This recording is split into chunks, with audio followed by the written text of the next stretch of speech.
Two decorated deputies drove out onto Highway 59 one October night and were never seen again. Their patrol car found abandoned at Carter Bridge. Radios dead, shotguns missing, no bodies, no answers. For 25 years, Pine Bluff lived with whispers, a sheriff's secrets, cartel money on back roads, and a killer named only in shadows. Until now, stay with us, because the story buried here is darker than anyone imagined. Subscribe for more true crime investigations. The highway was empty. A thin ribbon of asphalt cut through the vast Texas plains, swallowed on either side by darkness. The clock on the dashboard read 2:14 a.m. as Officer Daniel Mercer leaned back in the driver's seat of Unit 117, his eyes flicking between the road and the silent, endless fields. Beside him, Officer Luis Vega scribbled notes onto a clipboard, his brow furrowed in concentration.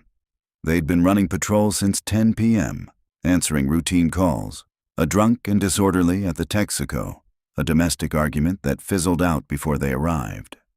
Now the radio was quiet, save for the occasional hiss of static. "You ever notice how this stretch feels different?" Luis asked suddenly, breaking the silence. He tapped his pen against the clipboard. "Like, emptier than it should."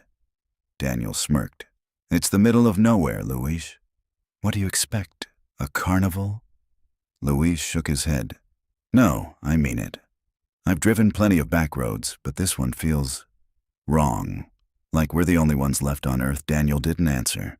He adjusted his rearview mirror, catching his own tired reflection.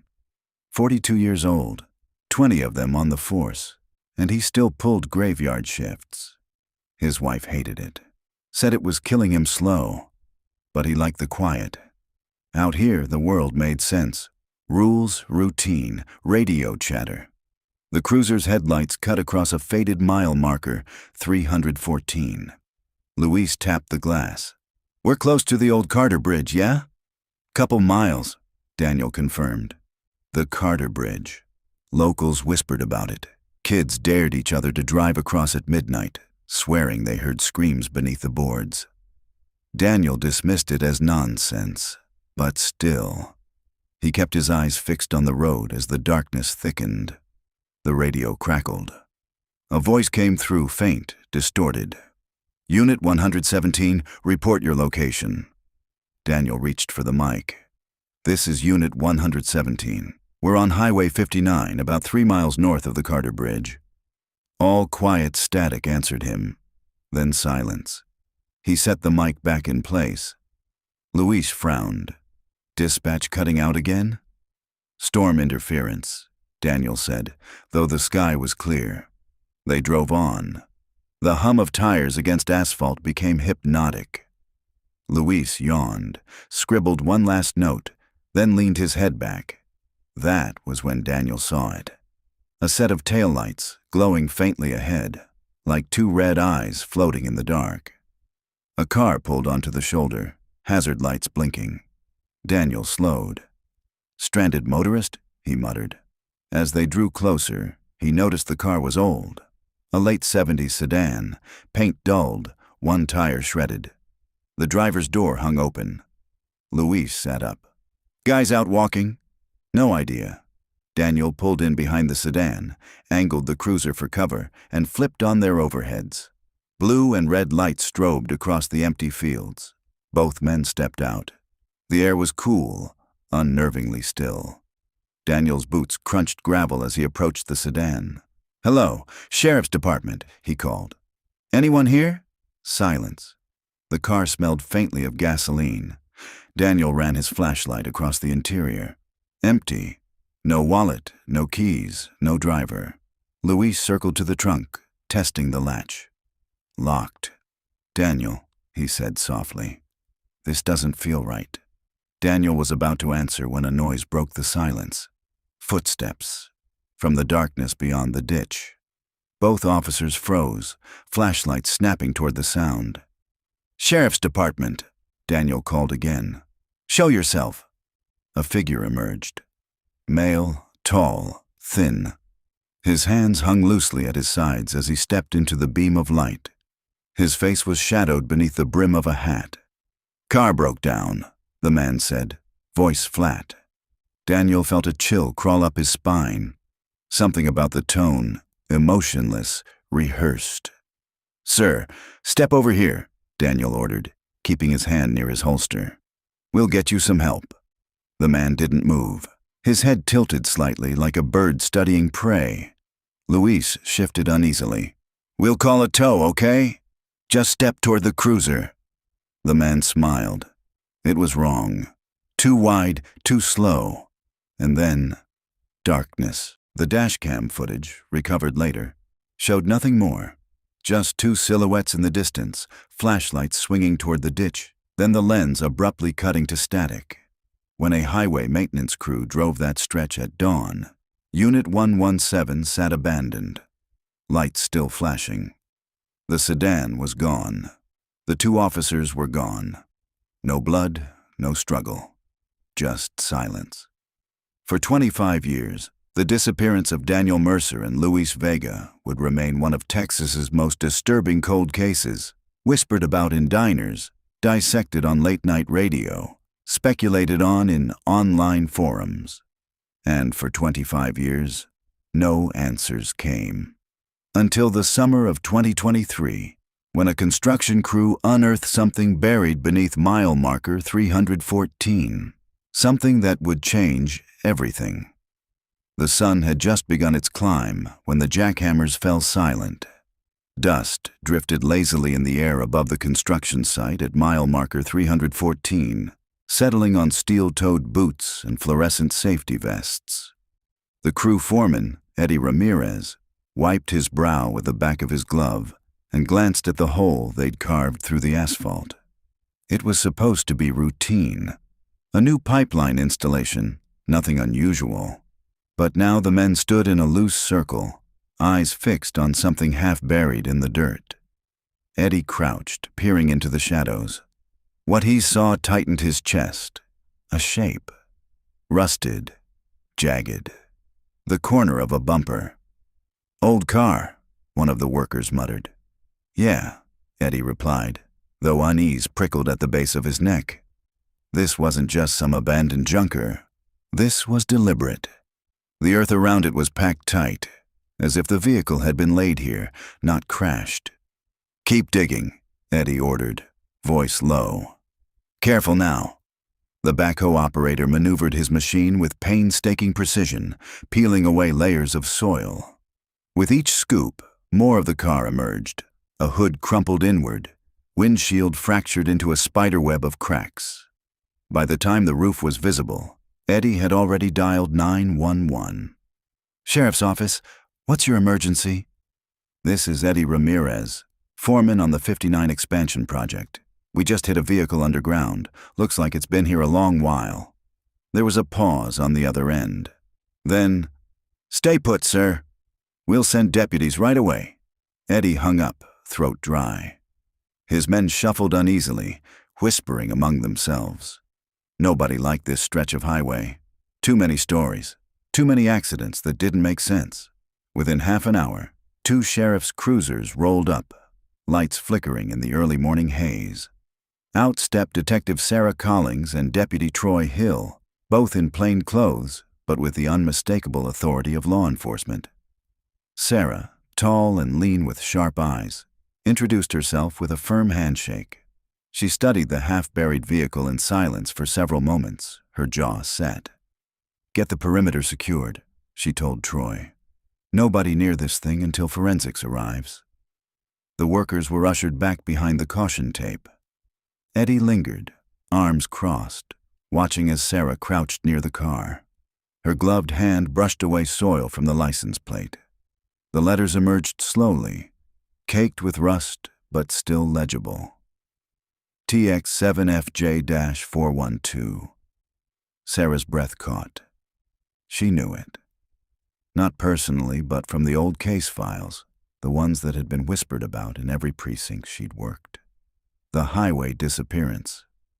She stood, dusting her hands. "We need to call this in," she said. "Now." The news broke by noon. A local station ran aerial footage of the site, their helicopters circling overhead as deputies swarmed the scene. Reporters clustered at the edge of the construction zone, microphones thrust forward, questions shouted. Sheriff Alan Dorsey stepped to the makeshift podium, sweat darkening his collar in the midday heat. At approximately 7:45 this morning, a construction crew uncovered a vehicle buried beneath Highway 59 near mile marker 314. He began, voice steady though his eyes betrayed tension. The preliminary investigation indicates the vehicle may be connected to the 1998 disappearance of officers Daniel Mercer and Luis Vega. As you all know, this case has remained unsolved for 25 years. The crowd erupted, questions overlapping, cameras flashing. "Sheriff, are there human remains in the vehicle? Was it deliberately buried? Does this mean foul play is confirmed?"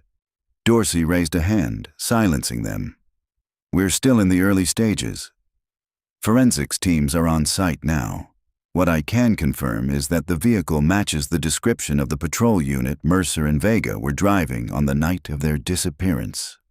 That's all I can say at this time." Sarah stood to the side, her eyes scanning the sea of reporters. She felt the old weight of the case pressing down on her shoulders, though she hadn't even joined the department until a decade after the disappearance. Everyone in law enforcement knew the story. 2 officers, gone without a trace. Cruiser abandoned, then vanished. Whispers of cover-ups, of secret deals gone wrong, and then nothing. The trail had gone cold before she'd ever worn a badge.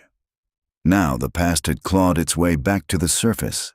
By evening, the highway was closed in both directions.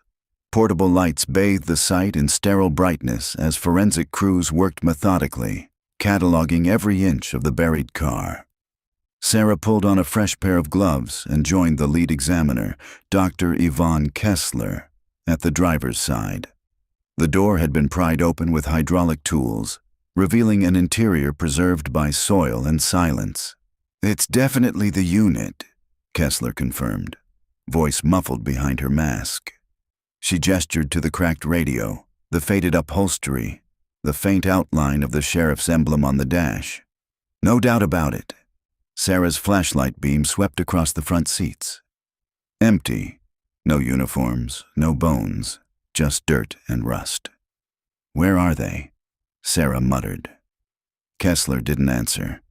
She was bent over the back seat, tweezers delicately lifting something from the floor. A scrap of fabric, darkened with age, threads frayed. Sarah leaned closer. It was navy blue. "Uniform?" she asked. "Looks that way." Kessler sealed the scrap into an evidence bag. "But this is just the beginning." Sarah's phone buzzed in her pocket. She stepped away, answering with clipped efficiency. "Collings," a voice crackled through the line. "Sheriff Dorsey." "Sarah, I just got off the phone with the chief. This case is ours now. Cold case unit will assist, but your lead. I want you on it full time." Sarah exhaled slowly, eyes drifting back to the half-exhumed car. "Understood." "And Sarah?" Dorsey's voice softened. "This is going to stir things up. People never forgot Mercer and Vega. Tread carefully. The line went dead." Sarah slid her phone back into her pocket and returned to the vehicle.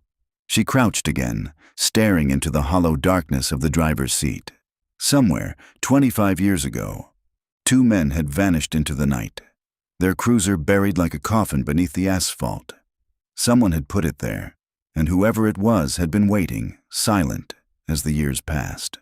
Sarah felt it then, the chilling certainty that whoever had buried the car hadn't meant for it to be found. The earth had secrets, and they were just beginning to surface. That night, the footage played on every channel.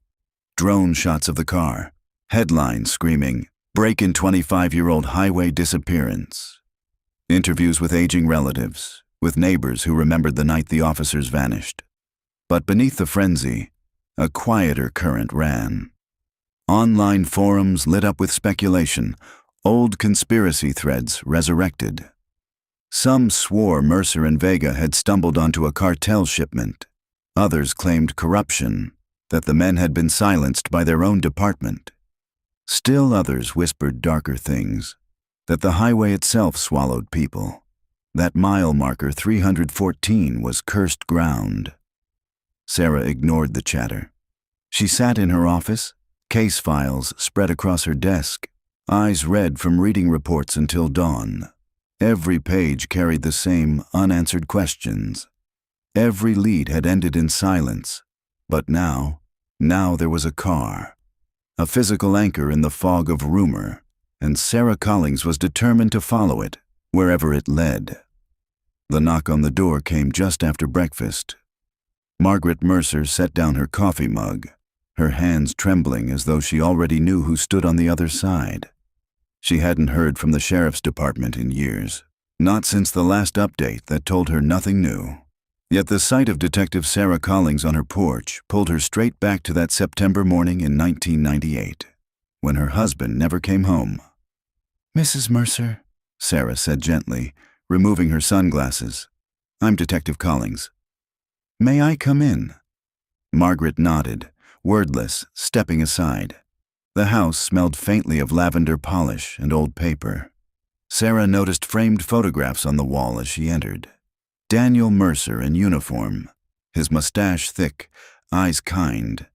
Daniel holding a baby girl, her hair tied up in ribbons. Margaret led her to the living room, lowering herself into an armchair. Her movements were slow, careful, as if she carried invisible weight on her shoulders. "You've found something," she said quietly. Not a question. Sarah took the seat opposite. She had practiced the words on the drive over, but they still caught in her throat. "Earlier today, construction crews uncovered a buried vehicle off Highway 59. We believe it is the patrol unit your husband and Officer Vega were driving the night they disappeared." Margaret's face went still. Only her hands betrayed her, gripping the armrests until her knuckles whitened. "Was he inside?" No remains were found in the vehicle, Sarah said carefully. "But we did recover material consistent with uniform fabric. Forensics is still processing the evidence silence stretched between them, heavy and suffocating." Finally, Margaret spoke. "For 25 years, I've prayed for an answer. I thought maybe the Lord had forgotten me. But now?" She trailed off, eyes glistening. "It feels like Daniel is speaking from the grave." Sarah leaned forward, lowering her voice. "I need your help, Mrs. Mercer." Old memories. Anything unusual from that time. Small details might matter now. Margaret nodded slowly, though her gaze drifted toward the photograph of Daniel on the wall. "I remember the night clear as yesterday," she whispered. "He kissed me before leaving for his shift. Said it would be quiet. He promised he'd bring home breakfast tacos in the morning." Her voice broke on the last word. Across town, in a modest brick home shaded by pecan trees, Rosa Vega set out 2 cups of coffee at her kitchen table. She did it every morning, though the second cup always grew cold and untouched. When Sarah arrived, Rosa ushered her inside with quiet hospitality. The house was filled with the warm, earthy scent of beans simmering on the stove. Family photographs lined the shelves, Rosa with her children, her husband Luis in his crisp brown uniform, his smile wide and easy. Sarah explained the discovery gently, watching Rosa's face carefully. Rosa closed her eyes, inhaling deeply. "I knew this day would come," she said. Her accent softened her words, but her tone carried steel. "I prayed for it."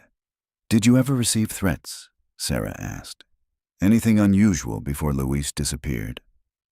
Rosa hesitated, then nodded. 2 weeks before, there was a phone call, a man's voice. He said Luis should stop asking questions. "What kind of questions?" Rosa's eyes filled with shadows. Luis was stubborn. He believed some of the higher-ups were turning a blind eye to cartel traffic along the border. He wanted to prove it. I told him to be careful. But he said the people needed protecting. Her hands trembled as she gripped the coffee cup. And then, one night, he was gone. Sarah made careful notes, though her chest tightened.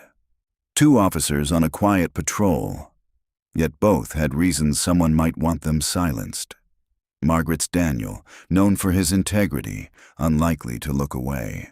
Rosa's Louise, outspoken against corruption. The puzzle pieces had been scattered for decades.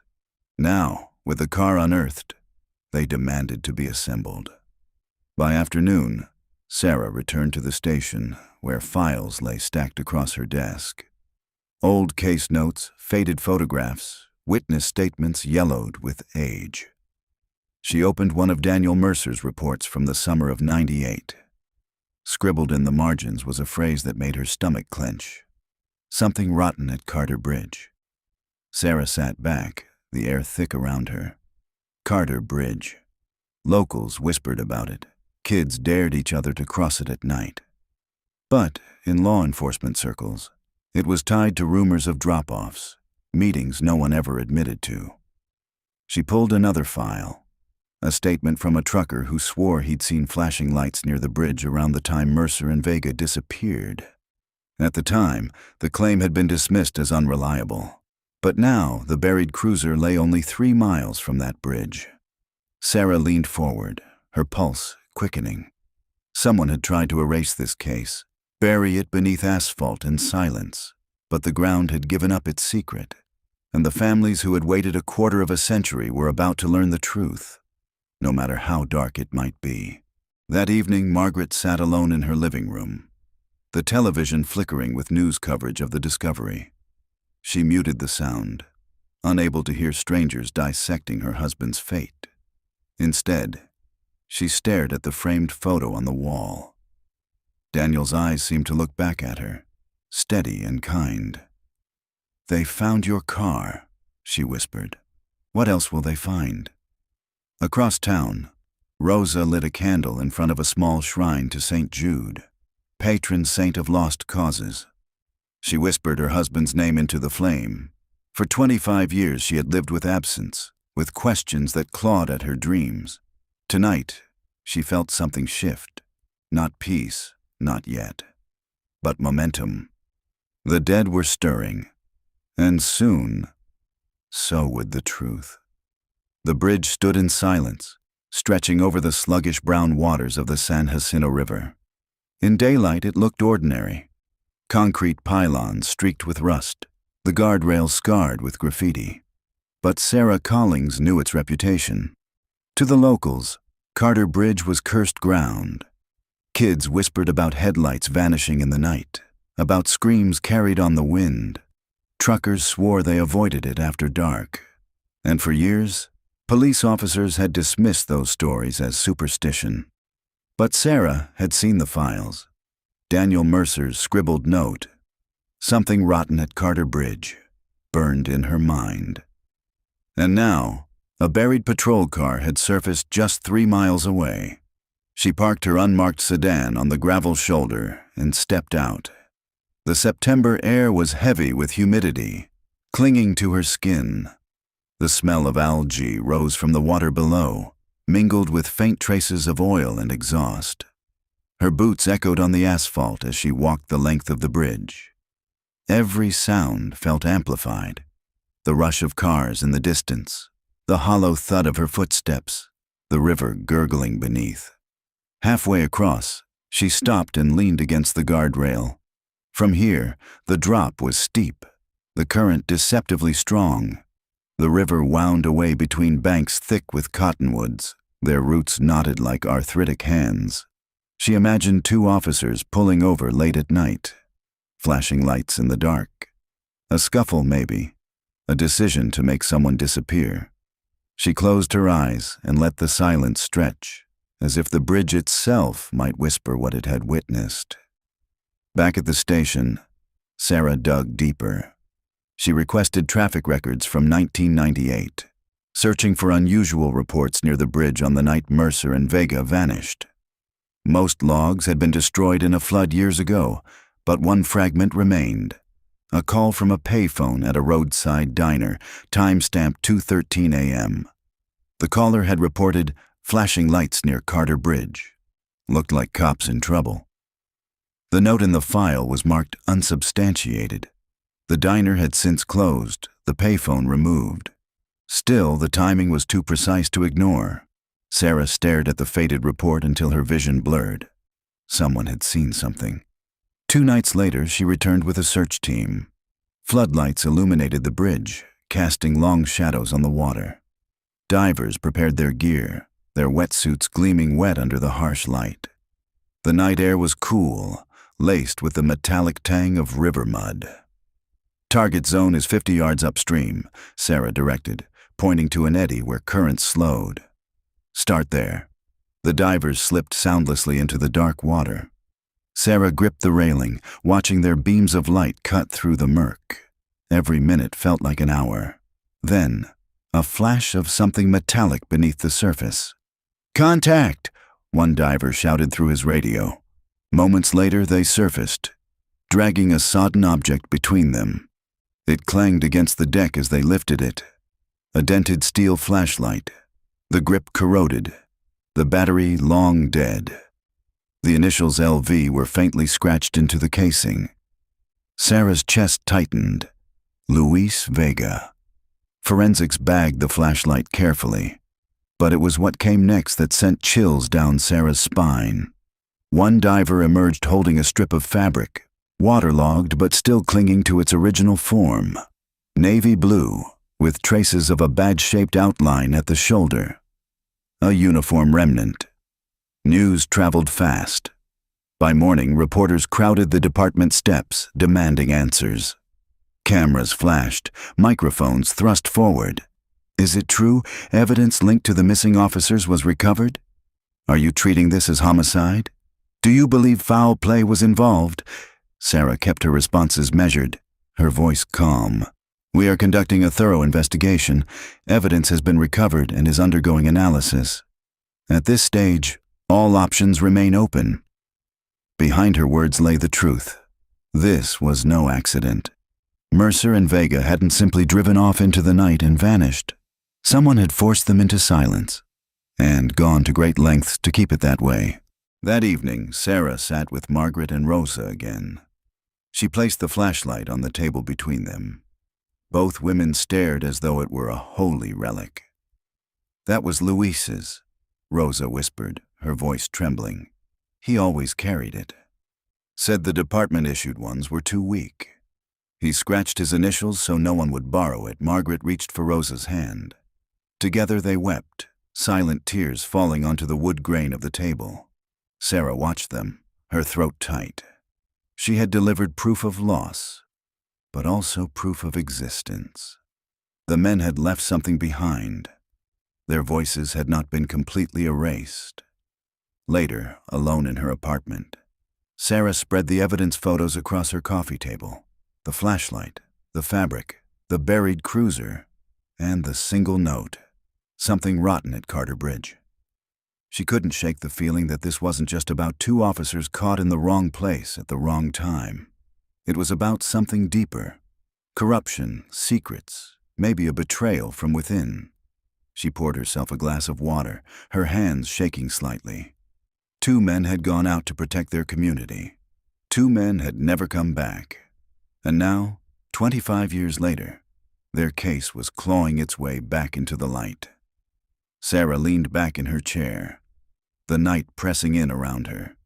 The bridge was no longer just a structure of concrete and steel. It was a witness, and it was time to make it talk. The old sheriff's department files smelled of mildew and dust. They had been boxed up years ago, stacked in the archives like forgotten coffins. Sarah stood in the basement of the county records building, the flicker of fluorescent light overhead making the shadows twitch. She tugged on gloves and pried open a box labeled Mercer/Vega, 1998. The folders inside were thin, too thin. An entire disappearance. 2 deputies gone without a trace, reduced to a couple dozen sheets of paper. Sarah flipped through them. Initial missing persons reports, copies of witness interviews, grainy maps of the search grid. But what struck her most was the absence. No ballistics, no internal memos, no investigative leads beyond the first 2 weeks. It was as though someone had slammed a door on the case and walked away. At the station, Sarah called in an older contact, retired Sergeant Bill Kearns. He had worked under Sheriff Harland back in the late 90s and was known for his sharp memory. Kearns met her at a roadside diner, his frame stooped but his eyes alert beneath his weathered cap. Over coffee, Sarah slid the thin file across the table. "You were there," she said. "Tell me why this case went cold so fast." Kearns tapped a cigarette from a crumpled pack, though he didn't light it. His hands trembled slightly. "Because nobody wanted it solved," he said finally. Sarah leaned in. "Meaning?" Kearns lowered his voice. Sheriff Harland was old school, kept things quiet. He had friends who liked it quiet too, ranchers, truckers, men with money in all the wrong places. When Mercer and Vega went missing, Harland called it an accident before the search was even finished. Told us not to stir it up. Why? Kearns stared at his unlit cigarette. Because they'd been poking around Carter Bridge. And Carter Bridge was where deals got made. What kind of deals? His voice dropped lower. Drug runs, weapons, human cargo sometimes. The cartel didn't own this county, detective, but they rented it. Sarah's stomach clenched. And Harland? Turned a blind eye. Maybe got his cut. I never had proof, but the whispers were everywhere. And Mercer and Vega. Kearns finally met her eyes. His own were red-rimmed, weary. They weren't the kind to look away. That's why they didn't come home. That night, Sarah combed through personnel files. Sheriff Harland had died in 2009. Most of his inner circle had retired or moved away. But one name jumped out. Deputy Raymond Cole. Cole had been the last officer to see Mercer and Vega alive. He'd radioed them from a gas station the night of their disappearance, claiming they were headed toward the bridge to check out a suspicious vehicle. His statement was brief, oddly vague. Sarah found Cole's current address, a rundown trailer on the edge of town. The man who opened the door was in his late 50s, his frame sagging from years of cheap beer and hard living. His eyes darted nervously when he saw Sarah's badge. "Detective Collings," she introduced herself. "I'd like to ask you a few questions about Daniel Mercer and Luis Vega." Cole stiffened. "That was a long time ago. I know, but new evidence has surfaced." He hesitated, then let her in. The trailer smelled of stale smoke and fried food. A muted television flickered in the corner. "They told me not to talk about it," he said, lowering himself into a recliner. "Who told you?" Cole's jaw worked. "Harland. Said the case was closed. End of story." Sarah pulled out her recorder. "What did you see that night?" Cole rubbed his temples. "I saw their unit parked by the bridge. Lights flashing. Looked like they had someone pulled over. When I slowed down, another car was there. Dark sedan. 2 men inside. Suits, not locals." He swallowed hard. "When I came back 10 minutes later, the unit was gone. So was the sedan." "Why didn't you say this in your statement?" Cole's voice cracked. "Because Harland told me to shut my mouth. Said if I liked my job, I'd forget what I saw. And I did. For 25 years, I tried to forget." Sarah's pulse thudded in her ears. "Did you recognize the men in the sedan?" Cole shook his head. "No, but they weren't strangers to Harland. He called one of them by name when they met later that week." Sarah leaned closer. "What name?" Cole's lips trembled. "Carnes, Charlie Carnes." The name landed like a stone in Sarah's gut. Carnes, a shadow figure she'd seen whispered in old narcotics reports. A man tied to cartel supply lines but never charged. The kind of name that slipped through cracks because it was protected from both sides of the law. "Where is Carnes now?" she asked. Cole's eyes darted toward the window, as though someone might be listening. "Still around," he whispered. "And if he knows you're asking questions, you'd better watch yourself." Back at her apartment, Sarah replayed the recording. Cole's shaky voice, The name Carnes, the image of a dark sedan by the bridge. The picture was coming into focus. Mercer and Vega hadn't vanished randomly. They had been silenced, buried beneath corruption and fear. And if Carnes was still out there, living comfortably after 25 years. Sarah set her jaw. The dead had waited long enough. It was time for the living to answer. The name lingered like smoke in Sarah's mind. Charlie Carnes. She had read it before, buried deep in narcotics task force reports from the late 90s. Carnes was the kind of figure investigators whispered about but rarely wrote down. Too slippery, too well connected. Some said he worked for the cartels. Others said he worked for himself. What everyone agreed on was this. When Carnes appeared, people disappeared. Sarah began with public records. Charlie Carnes, born 1961 in Galveston County. A handful of petty arrests in the early 80s. Bar fights, stolen property. All dismissed.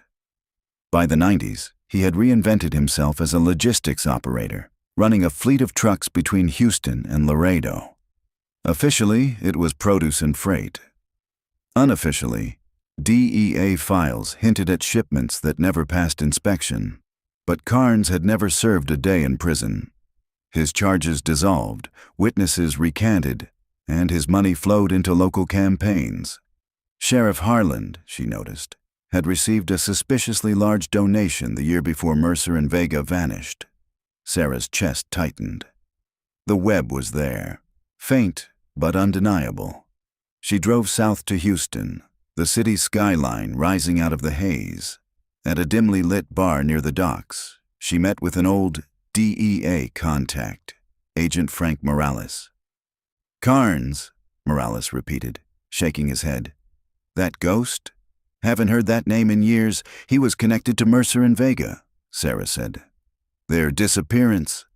I need to know what you know. Morales sighed, swirling the ice in his glass. Charlie Carnes was smart. He didn't flash guns, didn't brag. He smiled, shook hands, made people feel like they owed him. When product came north from Mexico, Carnes arranged transport, trucks, warehouses, middlemen.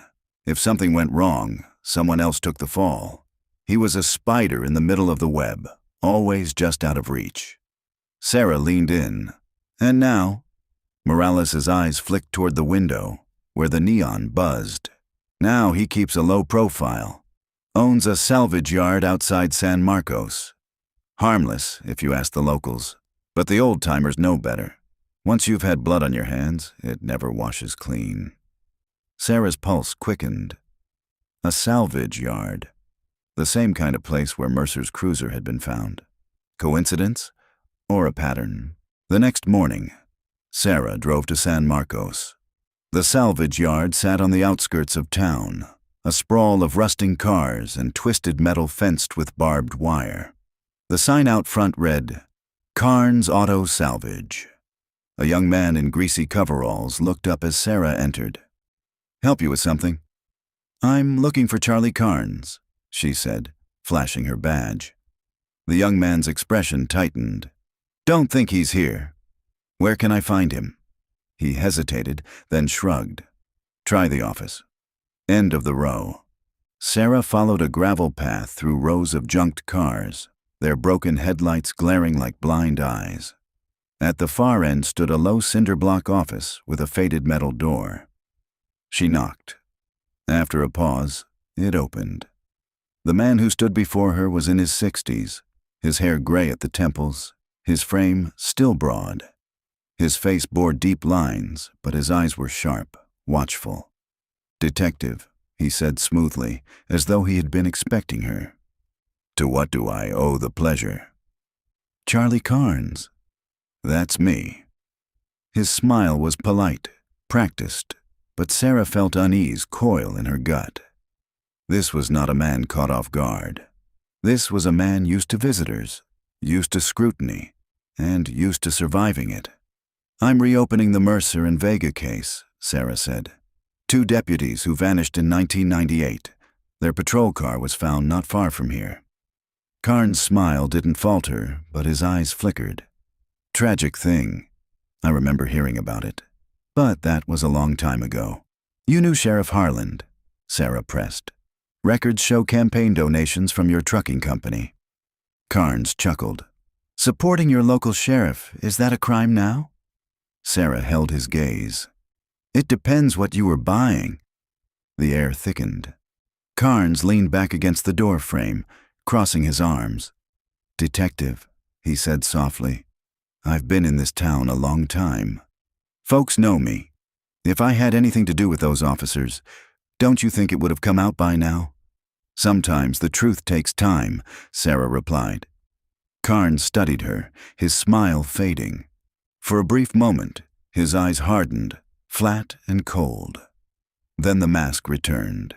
Well, he said, opening the door wider. If you want to look around, be my guest. You won't find anything but old junk. Sarah left the yard unsettled. Carnes had offered nothing, no slip of the tongue, no visible fear. Yet something about him gnawed at her. Back at the station, she ran his financials. Several LLCs tied to his name, all funneling money through shell companies. Recent property purchases, including a farmhouse in a rural county west of Austin. And then she found it, a deed transfer for a plot of land near the San Jacinto River, dated 1999, less than a year after Mercer and Vega disappeared. The land sat less than 2 miles from Carter Bridge. That night, Sarah couldn't sleep. She lay awake, staring at the ceiling, the names circling her mind. Mercer, Vega, Harland, Carnes. The spider had spun his web long ago, and somehow 2 honest men had walked right into it. Now, years later, Sarah was tugging at the strands, and spiders, she knew, never liked being disturbed. The warrant arrived before dawn. Sarah read it twice, the paper trembling slightly in her hands. For weeks, she had been circling Charlie Carnes, watching the shadows he cast. Now she had permission to drag a light into them. By the time she reached Carnes Auto Salvage, the yard was shrouded in mist. Dew clung to the twisted frames of cars stacked like tombstones. A convoy of cruisers followed her in, tires crunching over gravel. Officers fanned out, weapons ready, their flashlights cutting through the fog. Carnes emerged from his office as though expecting company. He wore pressed jeans and a clean shirt, his silver hair combed back neatly. If he was surprised, he didn't show it. Detective Collings, he said smoothly. Bringing an army, I see. Sarah held up the warrant. We're conducting a search. He smiled faintly, spreading his arms. Be my guest. The salvage yard stretched for acres. Rows of cars sat in varying states of decay. Doors rusted off, windshields shattered, seats crawling with vines. The air smelled of oil and wet iron, tinged with something sour that Sarah couldn't place. Teams began systematically turning over the wrecks. Hoods popped open, trunks groaned. Dust and insects rose into the morning air. For the first hour, they found nothing but rust and ruin. Then a shout echoed from the north corner. Detective, over here! Sarah hurried across the gravel. 2 officers stood beside a pile of crushed metal, one pointing at a narrow pit behind it. The ground there was uneven, the soil disturbed. Fresh fill, one officer said. Couple months, maybe less. Shovels bit into the earth. Within minutes, metal scraped against metal. Together they unearthed a sealed steel drum, its surface streaked with rust. The lid was pried open. Inside lay bundles of clothing, water-damaged but intact. Navy blue fabric, badges dulled with time. Sheriff's Department uniforms. Sarah's throat closed. 2 uniforms, Mercer's and Vega's. The discovery cracked the yard open. Beneath another mound of wreckage, officers found a cache of items. Police radios, a shattered pair of handcuffs, a leather wallet containing Daniel Mercer's ID. Sarah knelt, brushing dirt from the badge, her chest aching. For years, Margaret had waited for proof her husband hadn't simply abandoned her. Now here it was. Grim, undeniable. A radio crackled from the far side of the yard. Another unit had found a small outbuilding, locked tight. A bolt cutter sheared the chain. Inside, shelves lined the walls, tools, spare parts, and in the corner, a cardboard box filled with personal effects. Sarah pulled on gloves and lifted the lid. Inside were photographs, dozens of them curled with moisture. All showed deputies in uniform, candid shots from community events, parades, station gatherings. Mercer and Vega appeared in several. Some were circled in red ink. Sarah's skin crawled. These weren't keepsakes. They were trophies. By noon, Carnes was in custody, seated at the station under harsh fluorescent light. His demeanor remained calm, almost amused, as though the uniforms and photographs were inconveniences, not evidence. "You've been busy," he said, glancing at the stack of evidence bags. "But you're chasing ghosts, detective. Those uniforms could have come from anywhere. Old stock. Surplus." Sarah leaned across the table, her voice low. "They had Mercer's name tag, Vega's initials. Their blood is on the fabric. That's not surplus, Carnes. That's murder." For the first time, his smile faltered. Only for a second, but Sarah saw it. A crack in the armor. "You've been carrying their ghosts for 25 years, she pressed. "But ghosts have a way of clawing out of the dirt." Carnes sat back, his expression hardening. "Be careful, detective. Some ghosts don't rest because they're not meant to. You start pulling at threads, you'll find more than you bargained for." That evening, Sarah stood outside the salvage yard again. The sun dipped low, staining the sky orange. Reporters swarmed the fence, cameras flashing as officers carted out the last of the evidence. She stared at the pit where the steel drum had been unearthed. The earth still gaped, raw and scarred. Beneath her boots, the ground had hidden secrets for decades: uniforms, badges, photographs, artifacts of betrayal. But one truth remained out of reach. Where were the men themselves? Mercer and Vega had not yet come home, and until they did, Sarah knew this case was far from over. The farmhouse sat at the end of a gravel road, surrounded by acres of fallow land. Its paint peeled in long strips, windows clouded with dust. An old windmill creaked in the breeze, its blades casting fractured shadows across the weeds. Sarah killed the engine and let the silence settle. The property deed had led her here, purchased under one of Charlie Carnes's shell companies in 1999, just months after Mercer and Vega vanished. She stepped out of the car, the air sharp with the smell of dry earth. Crickets pulsed in the grass. Somewhere in the distance, a dog barked once, then fell silent. Her partner for the day, Deputy Troy Hill, adjusted the strap of his vest and scanned the horizon. "Place looks dead." Sarah shook her head. "Dead things leave traces." They approached the porch. The door hung crooked, its lock rusted. Troy forced it open with a grunt, the hinges groaning like an old wound. Inside, the farmhouse smelled of mold and decay. Dust coated every surface. Yellowed wallpaper curled at the seams. The kitchen sink was rusted through, dishes still stacked in the drying rack as if someone had walked away mid-meal and never returned. Sarah's flashlight beam swept the floor. Rat droppings, empty beer cans, a mattress in the corner, stained and sunken. "Somebody's been squatting," Troy muttered. "Or hiding," Sarah replied. They began a room-by-room sweep. The living room yielded nothing but broken furniture. The upstairs bedrooms were empty save for piles of rotting clothes. But in the back of the house, down a narrow hallway, Sarah found a locked door. The wood was newer than the rest of the house, reinforced. Troy frowned. "That doesn't fit." They pried it open. The smell hit them first. Metallic, sour, unmistakable. Blood. Sarah gagged, pulling her shirt over her mouth. The flashlight beam revealed a small, windowless room. The floor was concrete, stained dark. Hooks jutted from the ceiling, chains dangling. Against one wall sat a rusted chair with restraints bolted to the arms. It was not a squat. It was a chamber. Sarah's hands shook as she snapped photographs. "This is where they brought them," she whispered. Troy's jaw clenched. "Mercer and Vega?" Maybe.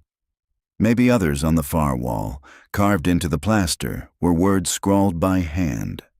Some letters were smeared, but Sarah could read them. "We didn't run. They buried us." Her chest tightened. She traced the grooves with her gloved hand, imagining a man's last desperate attempt to be remembered. Forensics teams swarmed the farmhouse by nightfall. The room was sealed, samples taken from every inch of concrete and wood. Sarah stood outside, arms crossed, her stomach knotted. She had seen crime scenes before, but this one was different. It carried the weight of years. The silence felt layered, as though voices still echoed from the walls. Carnes had built this place, a secret space outside the county, far from prying eyes. And if the uniforms at the salvage yard were trophies, this farmhouse was something darker. It was where men vanished. The next morning, Sarah briefed Sheriff Dorsey. His face was pale as he studied the photographs. "Jesus," he muttered. "They built a dungeon." Sarah nodded grimly. Carnes didn't work alone. This took planning, money, protection. Mercer and Vega were silenced because they threatened more than just him. Dorsey rubbed his temples. "If this comes out, it'll tear the county apart." "Then let it tear," Sarah snapped. "Families have waited 25 years. They deserve the truth." That evening, Sarah drove back to Margaret Mercer's house. The widow opened the door, her eyes red from crying. "We found a property," Sarah said softly, "connected to Carnes. There was a room. We believe Daniel and Luis may have been held there." Margaret's lips trembled. "Alive? For how long?" Sarah didn't answer. She couldn't. Instead, she placed a photograph on the table, the carved words from the wall. Margaret traced them with her finger, tears sliding down her cheeks. "He was trying to speak," she whispered. "Even at the end, he wanted me to know." Sarah's chest ached. She thought of Rosa Vega, lighting her candle each night, whispering her husband's name. She thought of Mercer promising breakfast tacos, of Vega scratching his initials into a flashlight. The men had been erased, but not forgotten. And now, piece by piece, the erasure was unraveling. As Sarah drove home, headlights appeared in her rear-view mirror. Too close, too steady. She switched lanes. The car followed. Her pulse quickened. The road was empty, the night pressing in. The other vehicle stayed on her tail for miles, its beams glaring in her mirrors. Finally, at an intersection, Sarah swung into a gas station. The car slowed, lingered for a moment, then continued on into the darkness. She sat in her car, heart pounding, gripping the wheel.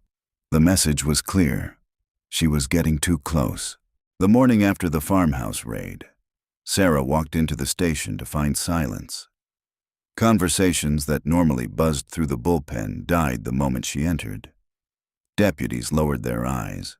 Papers shuffled louder than necessary. She felt the shift in the air like a storm front. Someone had been talking.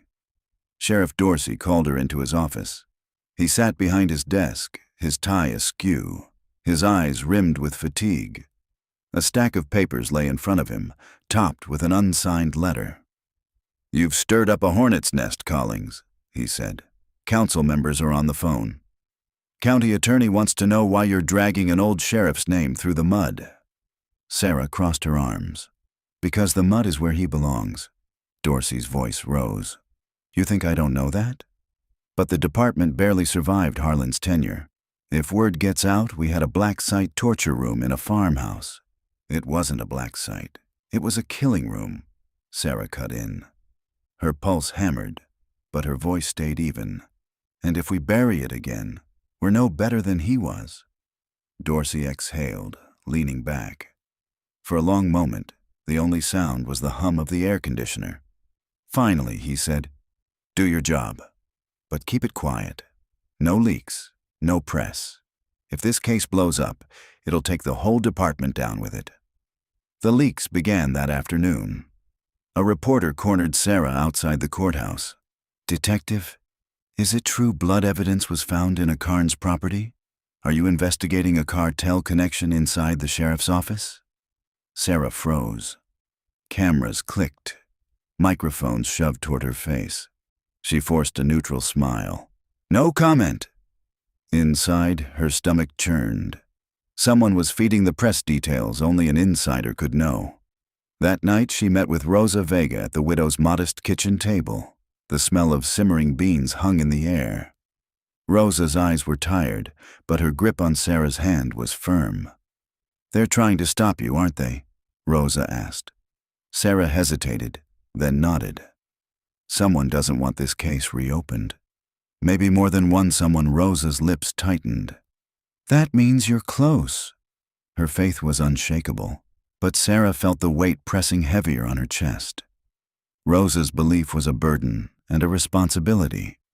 She left the house with the widow's words echoing. "You're close."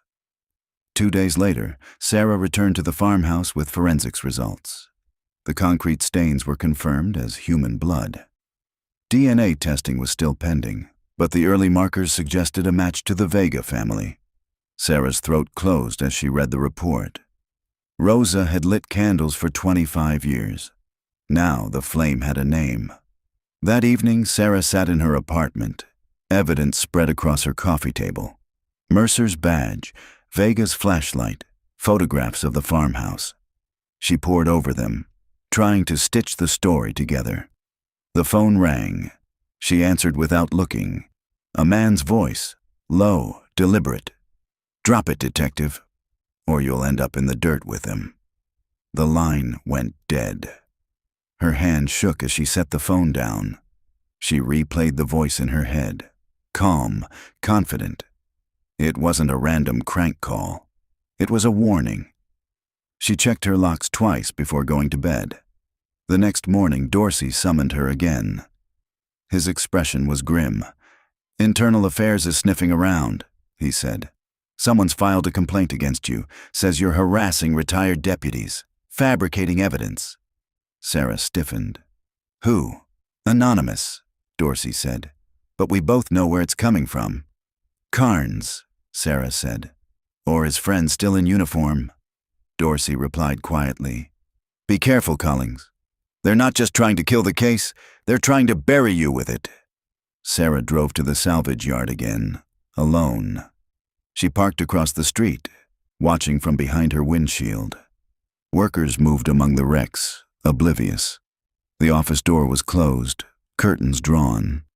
She thought of the farmhouse, the carved words. "We didn't run. They buried us." The pressure was real. The threats were closing in. But Mercer and Vega hadn't run, and neither would she. Sarah turned the key in the ignition. If Carnes thought pressure would break her, he had underestimated the dead. The county records building smelled of mildew and stale air. Sarah's flashlight beam cut across stacks of boxes, each labeled in fading marker. She moved carefully, gloved hands brushing against cardboard that disintegrated at the edges. The official Mercer and Vega case file had been thin. Too thin. But old-timers whispered about Harlan keeping shadow files, notes never meant for evidence logs. If those records existed, they wouldn't be in the main archives. They'd be here, buried under years of dust. Troy Hill joined her, lugging a box onto a table. "These are Harlan era," he said, coughing as the dust rose. They opened box after box. Property deeds, traffic citations, old payroll records. Nothing useful. Sarah's patience frayed. Then, at the bottom of a stack, she saw it, a folder without a label. The paper was brittle, corners stained. She opened it slowly. Inside were typed memos, meeting notes, photocopied maps of Highway 59 and Carter Bridge. Names scrawled in the margins. And at the center, a sheet stamped confidential. Her heart pounded as she read. It was a memo from Sheriff Harland, dated 2 weeks before Mercer and Vega disappeared. Coordination with CK for scheduled transfers. Deputies Mercer and Vega asking questions. Need containment. Sarah's mouth went dry. CK, Charlie Carnes. The memo wasn't coded. It wasn't careful. It was blunt. Carnes and Harland had worked together, and Mercer and Vega had been seen as a problem to be contained. Jesus, Troy muttered, reading over her shoulder. This is a kill order. Sarah nodded slowly. And we just found the smoking gun. The deeper they dug, the darker it grew. Another folder held photographs. Grainy surveillance shots of trucks crossing Carter Bridge at night. One image showed men unloading crates. Another captured Carnes himself, his face half hidden, shaking hands with Harland. Why wasn't this ever logged? Troy asked. Because Harland controlled the logs, Sarah said. Her voice trembled with rage. He built his own archive to keep leverage. But when he died, the files got lost down here. She sealed the documents into an evidence bag, her gloves slick with sweat. That night, Sarah sat in her apartment with the files spread across her kitchen table. She read every page, every margin note. Harland's words felt like fingerprints reaching from the grave. Transfers, containment, Carnes.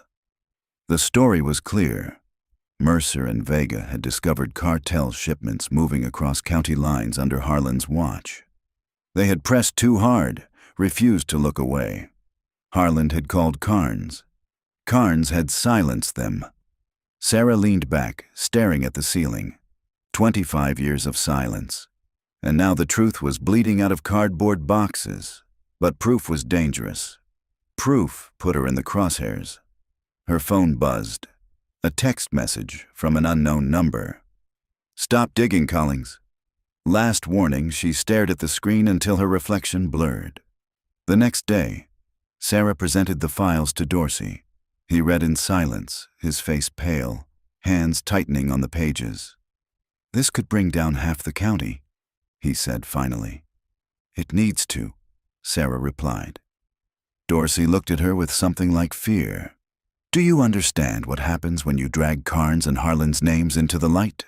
Retired deputies, current officials, people who still hold power. They'll fight back. Sarah's jaw tightened. Then let them. The families have waited too long. Dorsey closed the file slowly. Be careful. You've got the truth now, but truth doesn't always keep you alive. That night, Sarah drove past Carter Bridge again. She pulled over, parking at the shoulder where Mercer and Vega's cruiser had once sat. The river below whispered against the pylons. She thought of the memo. Containment. She imagined Harland's voice, cold and dismissive. She imagined Carnes's eyes, sharp and watchful. She imagined two men, loyal to their badges, realizing too late that their enemy wore the same uniform. Sarah whispered their names into the night. Daniel Mercer, Luis Vega. The wind carried their silence back. But for the first time, Sarah felt that silence cracking. The buried files were no longer buried, and the men who had orchestrated their disappearance would finally face the light. The county courthouse was louder than usual. Reporters clustered by the steps, microphones raised, cameras blinking. Sarah pushed through them, her evidence bag pressed tight to her chest. Inside, the grand hall smelled of floor polish and old stone. Deputy Troy Hill waited near the stairwell, his shoulders tense.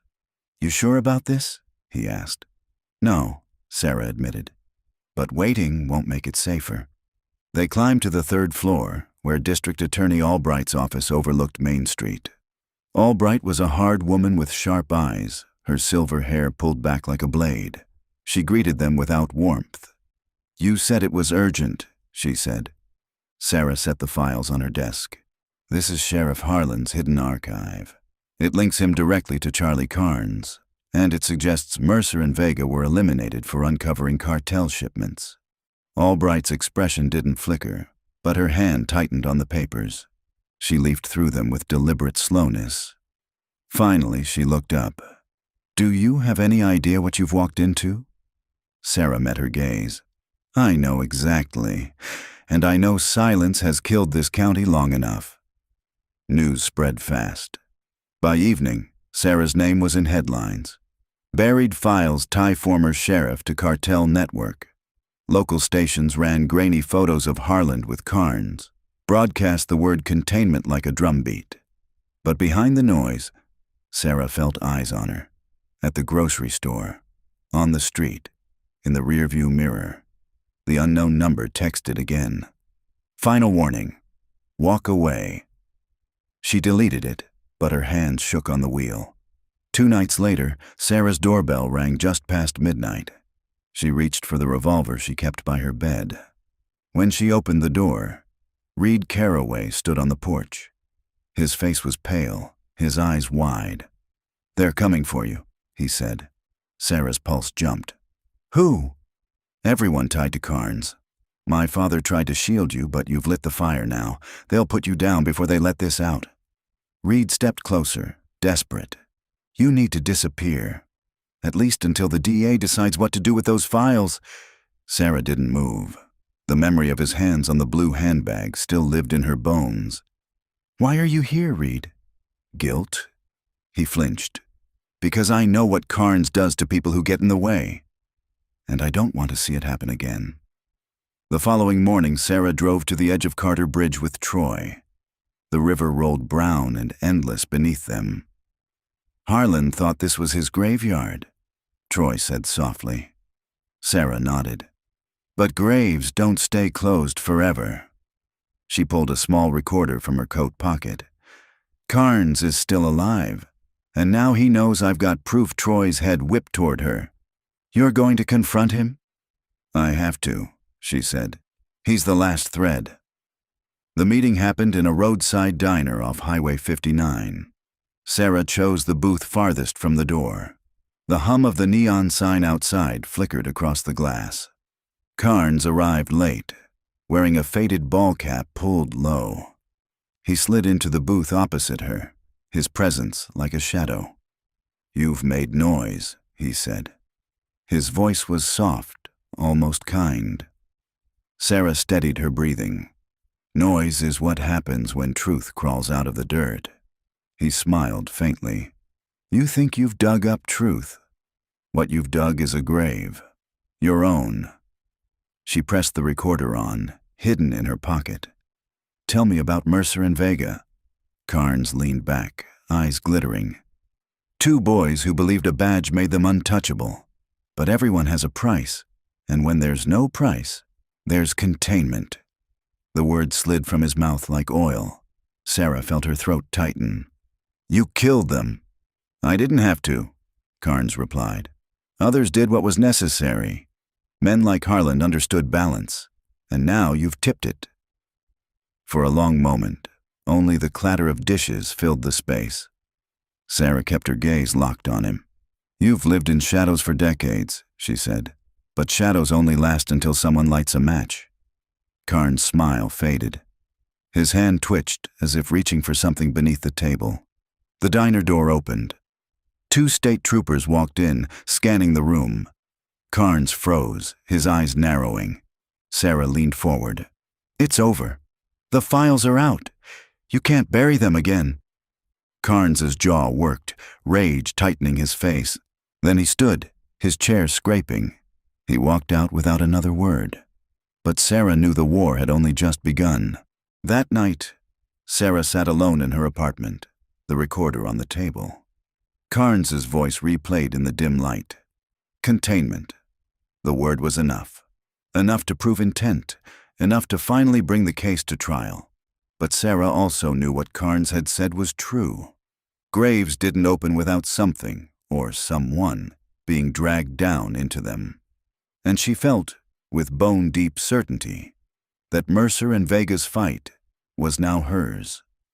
The storm rolled in fast over Pine Bluff, thunder flattening the air into a heavy silence. Sarah sat in her car outside the courthouse, headlights off, windshield blurred with rain. The evidence was already in Albright's hands. The memo, the photographs, the recording of Karn's voice. It should have been enough, but it wasn't. The DA's office had gone quiet. No calls returned, no statements to the press. The files had disappeared into some hidden drawer, smothered by fear or politics. Sarah had learned one thing. Truth wasn't enough. You had to survive long enough to keep telling it. Her phone buzzed. A new text. If you want answers, Carter Bridge. Midnight. No signature, but she didn't need one. Her pulse drummed as she read it again. It could be Karn's. It could be Reed. It could be both. Troy told her not to go. He'd begged, in fact, when she showed him the text. It's a setup. They'll dump you in the river like Mercer and Vega. But Sarah couldn't let the past play itself out again.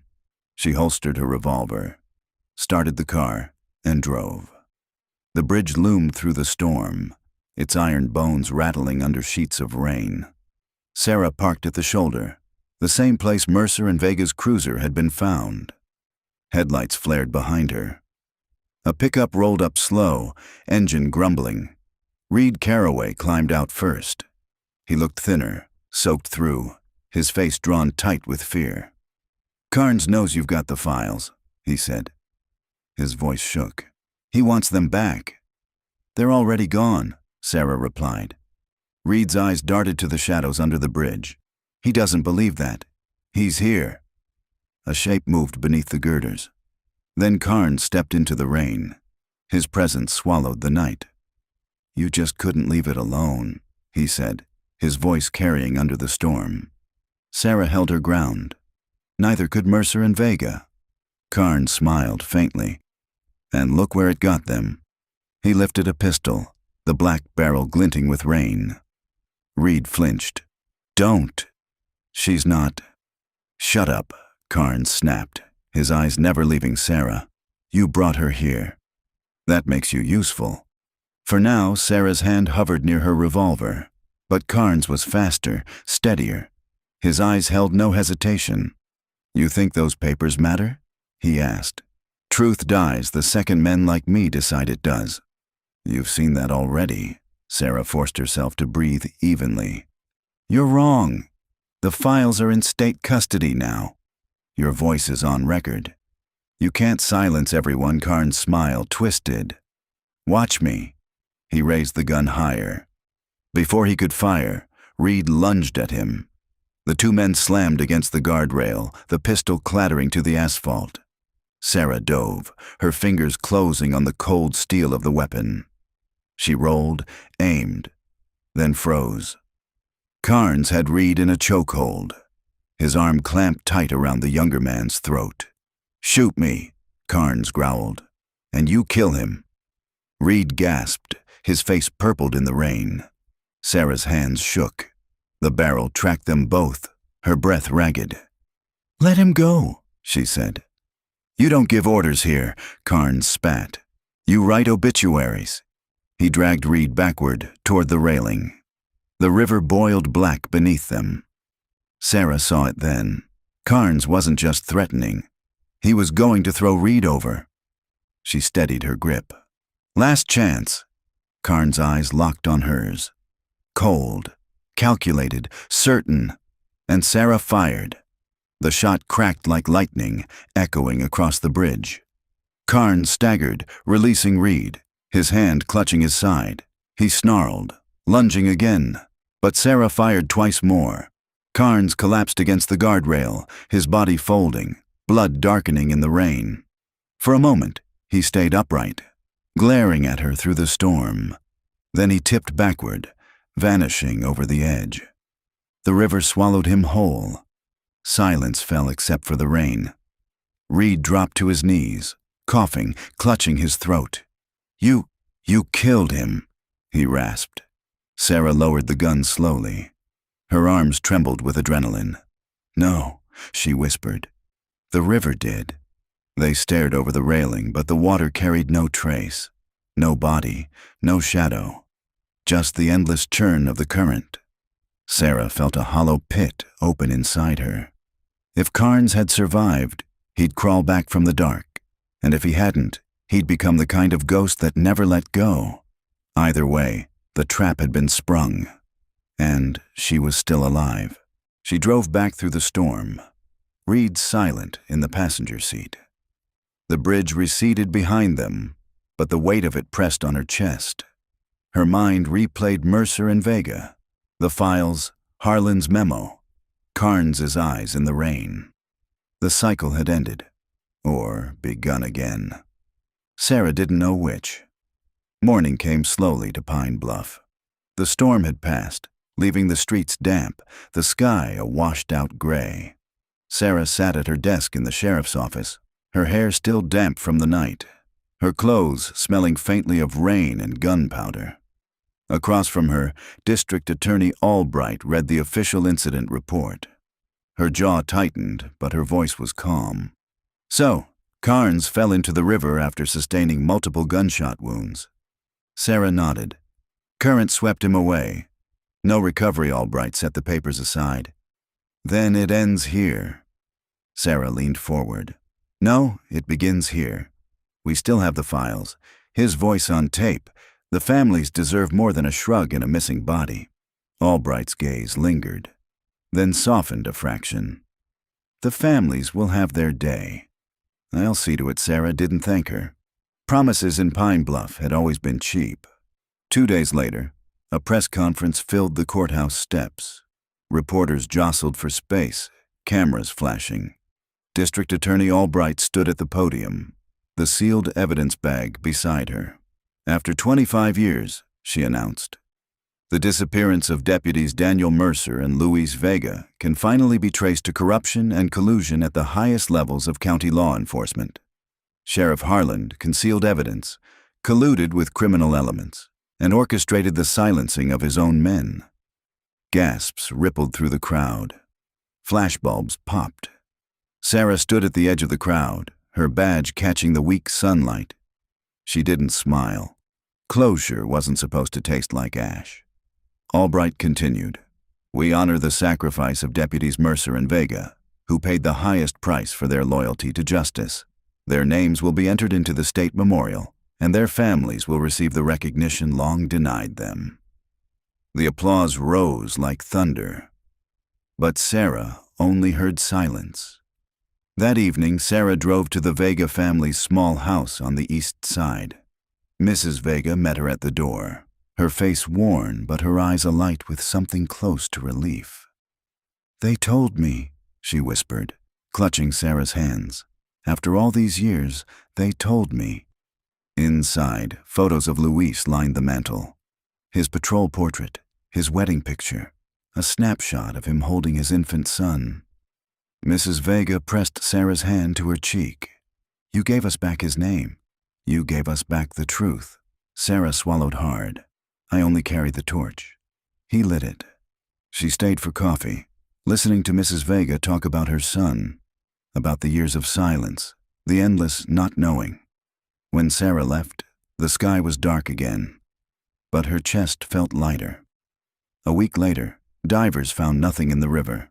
No trace of Carnes, no closure, just the endless churn of water swallowing secrets. Rumors spread fast. Some swore they saw him hitchhiking along back roads, dripping wet. Others claimed he was already south of the border. Sarah didn't dismiss the rumors. Men like Carnes